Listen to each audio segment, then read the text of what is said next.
something to say.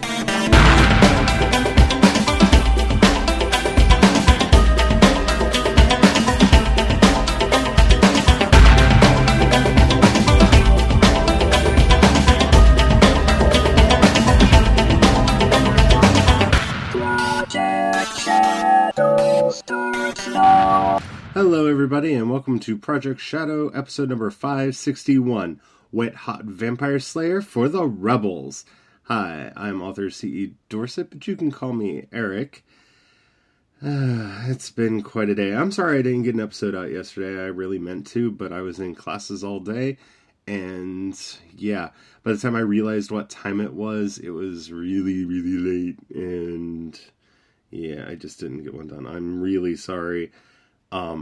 But the good news is I was taking classes to figure out exactly how to get you guys the best content that I could. So in a way, even though I failed to get an episode out yesterday, I was working really, really hard to try to figure out how to get you more stories and fiction and podcasts and all the things that you do love. So I kind of did things right. Hopefully you see that. I'm sorry. I'm going to try to not make that a regular thing. Looks like I'm 2 for 2 as far as weeks missing an episode, but I'm going to try to do better. Today, the new issue of the Project Shadow Agenda newsletter went out.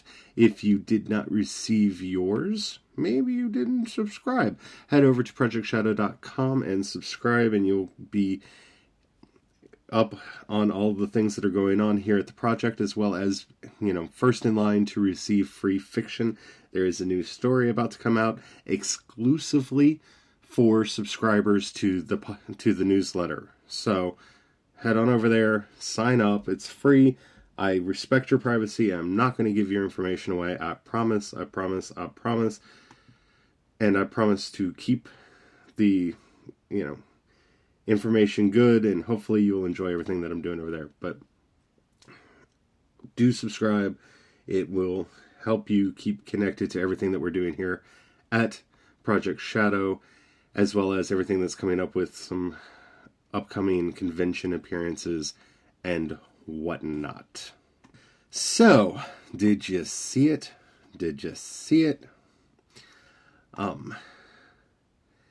The new trailer is out for Avengers Age of Ultron. This is the third trailer that they have released, and this one I think is, at least for me, one of the more entertainings. The voiceover is entirely James Spader's Ultron, explaining his devious plan to destroy the world, with a few cut-ins from the other characters talking about what they've been doing.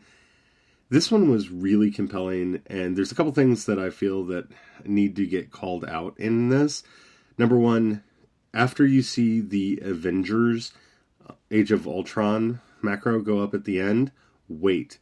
There's a very quick shot of the Vision right after that. It's not very good. Can't really see a lot, but it's kind of the first time we've gotten a real look at what the Vision's going to look like in the movie. I thought it looked really cool. And I'm excited about that because I loved Agent Carter.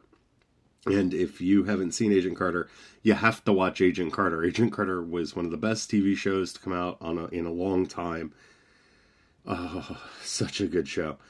And the gentleman who plays Jarvis on that show is the same actor that's going to be playing the Vision in the Age of Ultron movie. So he was really good in that, so I'm really looking forward to him in this, in Age of Ultron. The second thing that just has to be called out in this, because it just blew me away, was it's very quick, but Tony Stark picks up Loki's staff that has the mind gem in it. Don't know what he's going to do with it. Have no idea what he's going to do with it. Had a brief conversation with some of my friends to try to see what they thought was going to happen. We kind of came to the consensus that this might be very early on, that they might be doing a 2-villain story arc where Baron von Strucker, who was the enemy put forward in the end credits after, I believe it was Thor Dark World. Maybe it was Guardians of the Galaxy. It's really hard for me to remember what is... No, at the end of Guardians of the Galaxy, it was just Howard the Duck thing, so it was Dark World. I think. Anyway, you know what I'm talking about. the Baron von Strucker creates the Wonder Twins. Oh, I'm sorry, Quicksilver and Scarlet Witch. He has the mind gem and Loki's staff there. So what we're thinking is that he's kind of the initial villain, and Tony Stark gets his hands on the mind gem. And if you remember from the last Avengers movie, the mind gem showed people things. And we're thinking that the idea for Ultron may come out of the mind gem, and the mind gem might be what gives Ultron his intelligence. Just our theory right now. Not really anything to go off of that other than it would be kind of nifty. Because we're all trying to figure out exactly what's going to cause Ultron to go crazy. You know, because hopefully it's not just going to be a simple, he's a robot. Of course he went crazy. Because that's what robots do, yo. Hopefully it's not going to be that simple. But we'll see. We'll have to wait and see. But it looks really good. I'm excited. May 1st is the release date. And we'll be talking about it more as it is approaching. Over at Slash Film, they put up a list of all of the new series that they have coming out as far as when they are coming out. Told you we'd talk about this a little bit more. And some of these I'm not all that excited about. Apparently in May, there's going to be a show called Between, which is a Canadian survivalist thriller. Yeah, not my thing. So apparently there's going to be a plague. It sounds very Jeremiah-esque. There's a plague that kills off everybody over the age of 21. Might give it a chance just because, well, I have a Netflix account and I liked Jeremiah, so maybe. But I don't see Straczynski or anybody else listed on this. And unfortunately, with the description that they gave, it sounds like it also ran for me because, you know, I've already seen a show like this, so I'm not all that excited, you know, unless it's, you know, kind of wrapping up some of the stuff that happened in Jeremiah. But we'll see. Keep an eye on it as things are approaching. June 5th, we've already talked about Sense8, which is the new show by the Wachowskis and J. Michael Straczynski. Very excited about this. This article gives us, I think, at least for me, one of the best descriptions I have seen about it. The official synopsis: one gunshot, one death, one moment out of time that irrevocably links 8 minds in disparate parts of the world, putting them in each other's lives, each other's secrets, and in terrible danger. Ordinary people suddenly reborn as sensates.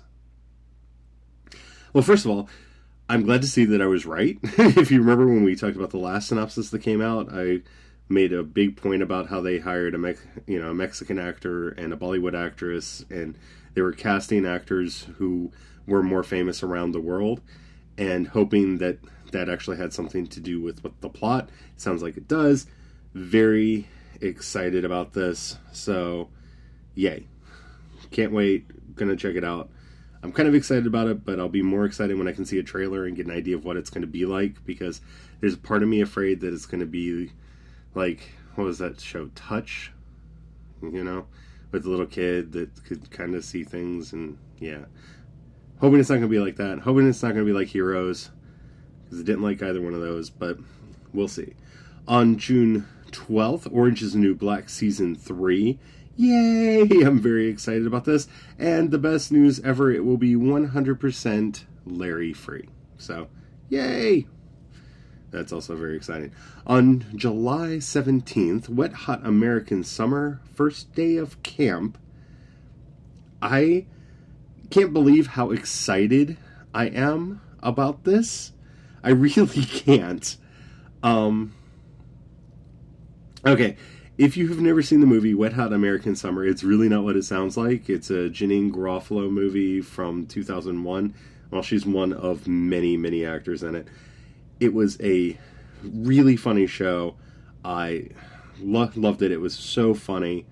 And the idea that they got the full cast of the original movie, everybody from the original movie is coming back for this. I don't know if it's just going to be that they're going to have cameos or if they're actually going to be starring in it. We're going to have to wait and see on that. But they didn't really list anybody other than the cast for the movie.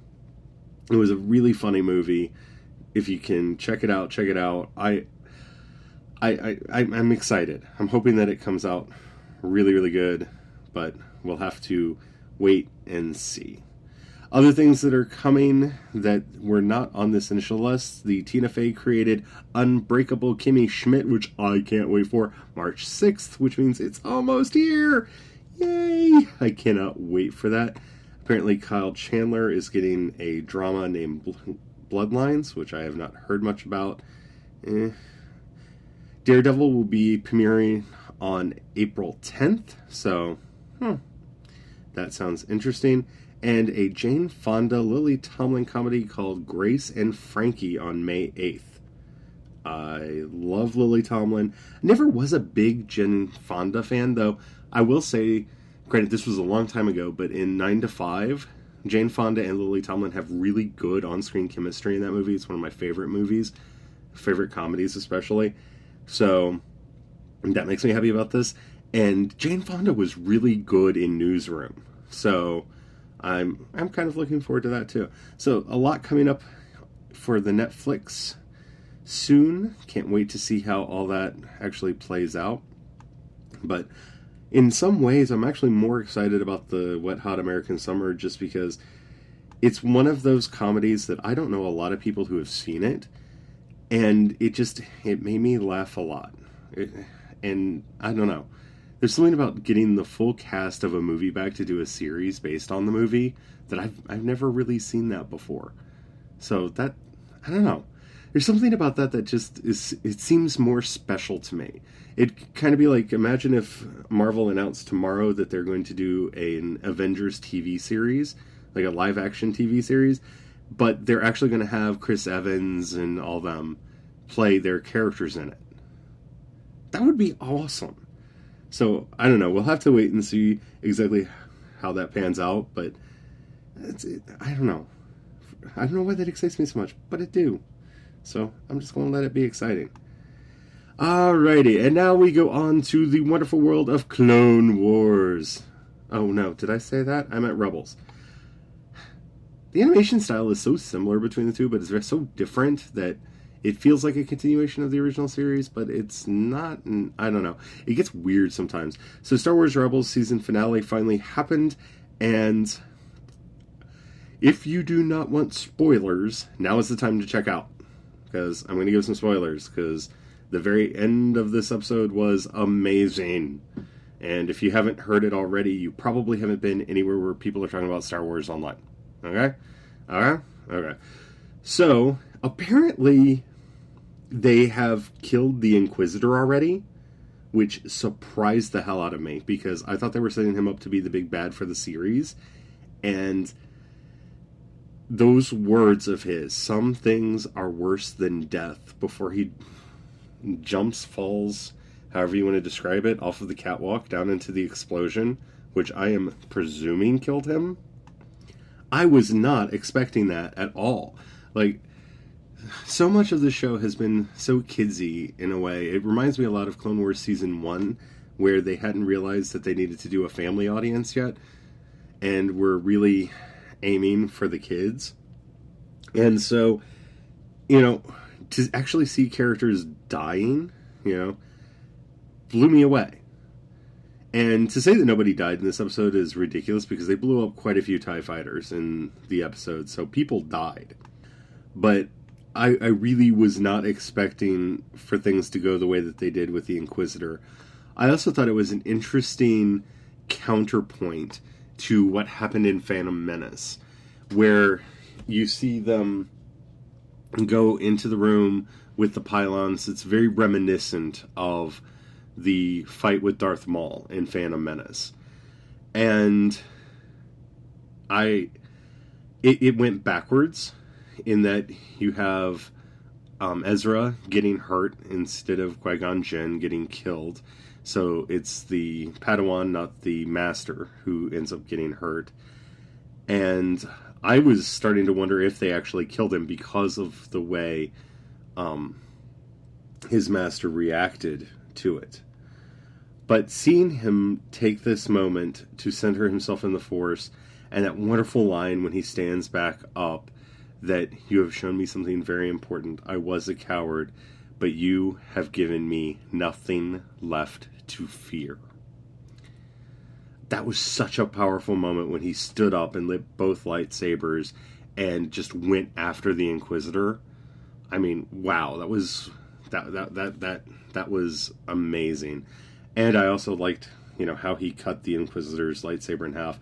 Not that we haven't seen anything like that before, but I thought the way that they did it was visually spectacular, and the way that, again, this season kind of rhymed, which is the way George Lucas always talked about it, with the end of the other episode ones, if you will. So, with the big Star Destroyer getting destroyed in this one, the episode blew me away and gives me a lot of hope that hopefully they're going to go the way that Clone Wars did, be a little bit more serious in episodes to come.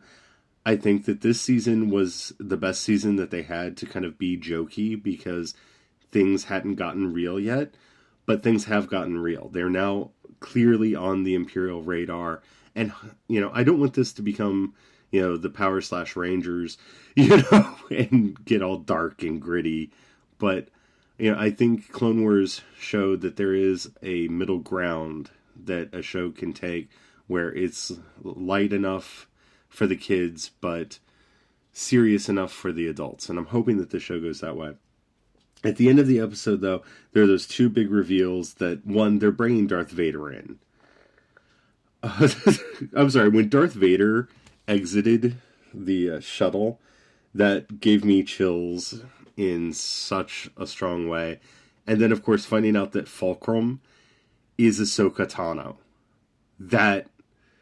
Because we had been guessing all along, who was it?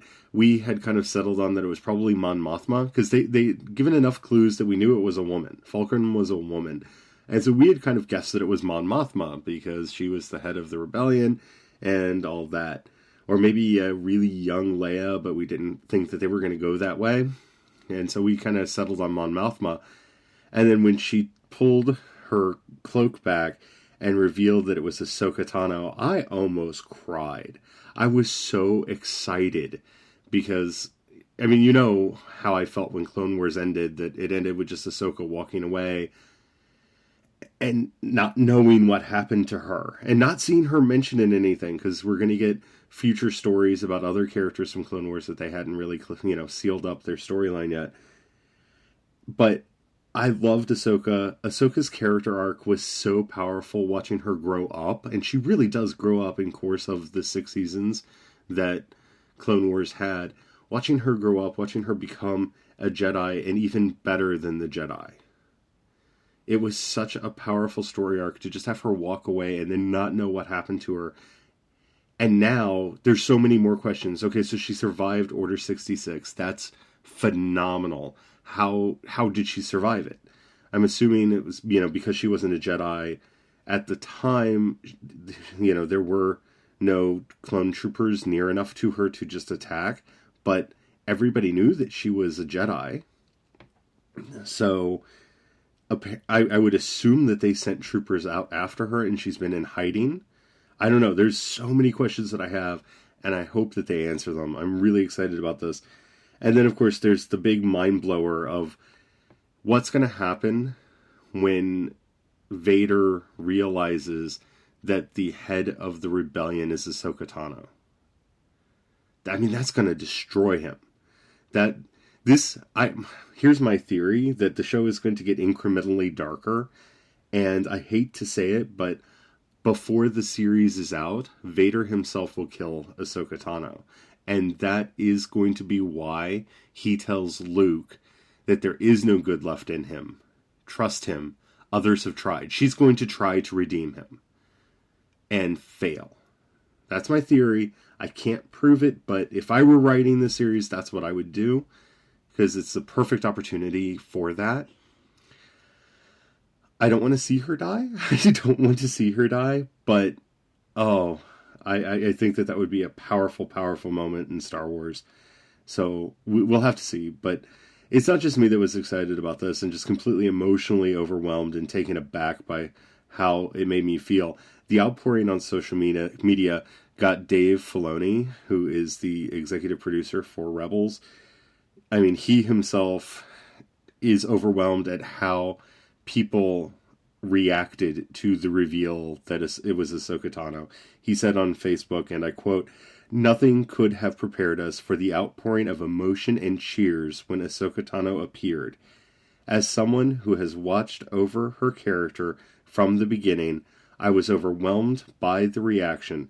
Little Ahsoka has come a long way, and I think many fans have grown up right alongside her.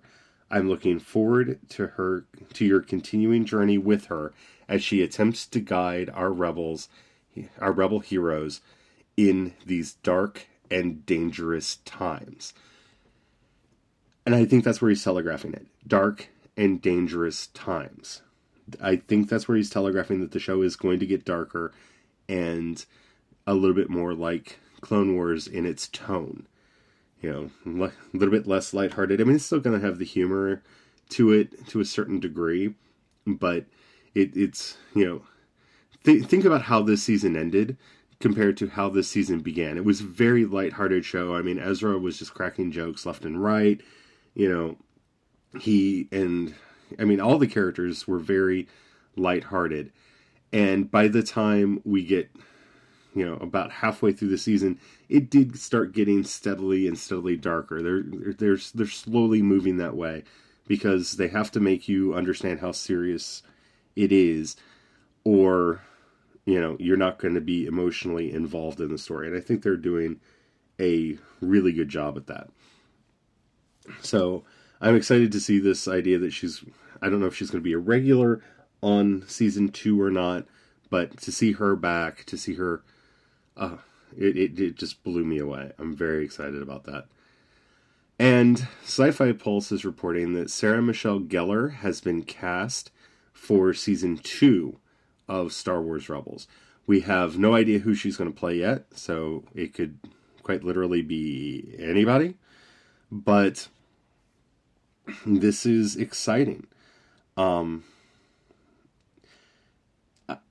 I also think it's interesting that she and Freddie Prinze Jr. are married, so they might play with that in some way, because if you've read the first Star Wars Rebels book that came out, that kind of set up how Kanan and Hera met, he has kind of a dark and twisted past to him, and she might be someone from that past.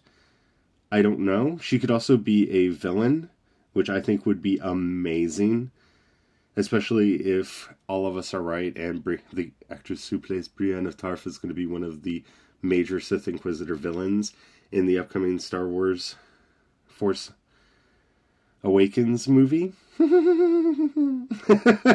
Have her play a young version of that character or something. I don't know. There's a lot of things that I think we could do they could do with her. I'm excited about this because, well, I was upset when I heard that Freddie Prinze Jr. was going to do it, but he's done a very good job as Kanan. I was expecting him to really cheese it up, and he didn't. So we'll have to see how this works. But I like the idea of Sarah Michelle Gellar getting involved in this. She's been in a lot of things that I've loved in the past, and I don't see why I would change my mind about that now. And finally, I may have to start watching the originals. I kind of gave up on the Vampire Diaries. I'd been watching it for a while. I went back and rewatched the earlier season, got up to where the cast of the originals was introduced. I kind of liked them. I thought that they were interesting. And for one reason or another that I really can't lay my fingers on, once the show was spun off, I watched the pilot and didn't really continue watching it. And I stopped watching the Vampire Diaries itself too. So, yeah, I don't know. But they just cast Claudia Black to play a villain. So,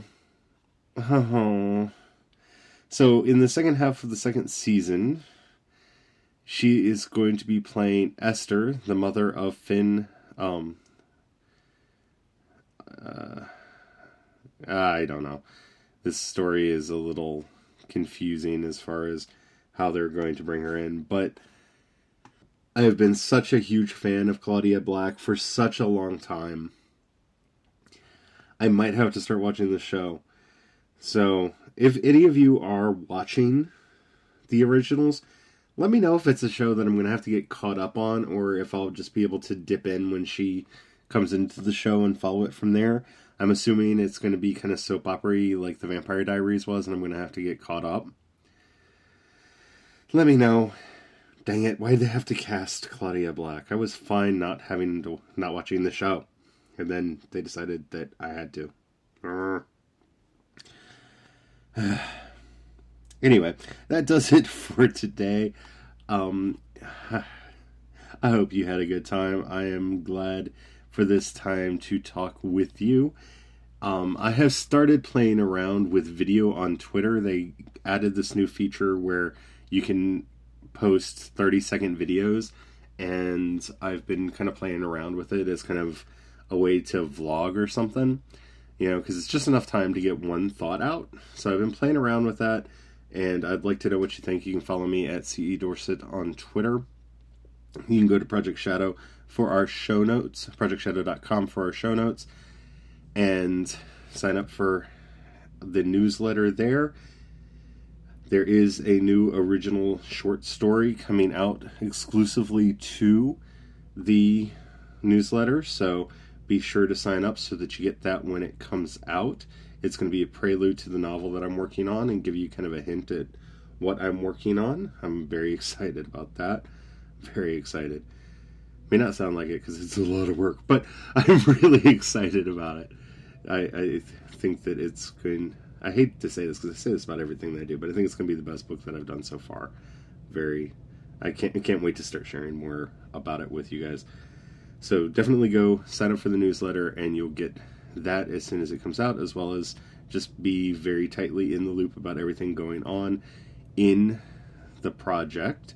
So some of the weird ideas that I've been having lately that I don't even know how to put into words. Though I did put them into Gaelic. Yeah, it's a thing. So definitely go check that out. Head over to projectshadowagenda.com. That's our known site. That's where you can find out everything that you need to know about me and what's going on. That's our community site. So be sure to participate over there and have the fun with that. Yeah. So that's it for today.